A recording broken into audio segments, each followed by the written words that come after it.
ปีน้ำท่วมแล้ววัดก่อนบุทันได้มาปีเดียวก็จำเป็นใส่น้ำท่วมอีกก็ดีกว่าไทยแล้วก็บุมีสายโตเคยนางเห็ดมากเบ็ดเป้าไม่ได้กินเว้ยเอาหนองเขาช่างใส่มันหิวแห้งนะฮะกำลังมัดเบ็ดอยู่นุ่มกลับคืนไปคืนมันได้หลายๆจนได้เอาแค่ยานางอันห้อยปากห้อยไว้พอบซื้อตัวปลานิ่นตัวใหญ่ๆมันเลี้ยงลงเมืองบ่ปลาอะไรล่ะปลานิ่นคือกันตัวที่ว่ามันเขาเลี้ยงอยู่อันอีหยังก็ปลากระสังนะอันนี้เกิดปลากระสังเรามาเลี้ยงทันทีอย่างนี้ปลาที่มันยังเหลือนี่มันปลาที่มันเอาออกหมดปลาเพครับ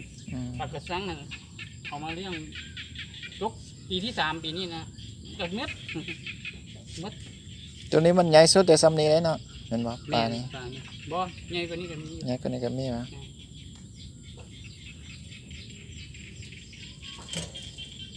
ได้อยู่3ตัว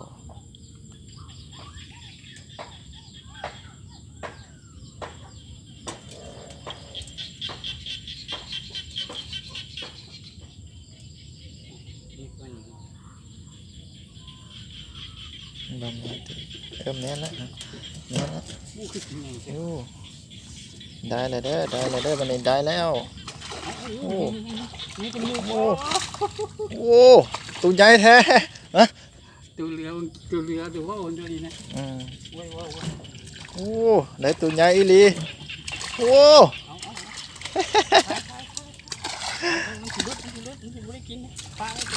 ตัวนี้ก็ป้ามันไปเลยโมเมนต์เหรอปล่อยมันตัวหรือว่าเอาอ่ะโอ้ได้ตัวบักใหญ่ๆชิ้นนี้3ตัวสุดท้ายแต่นี่แหละคักลายนี่มันแท้วันนี้มันดุนมันกินปลากระสังตัวว่านะว่าปึ๊บมาปั๊บเลยเนาะตัวหน่อยเดียวนึงก็ได้ทั้งในปลาตัวบักใหญ่มันแท้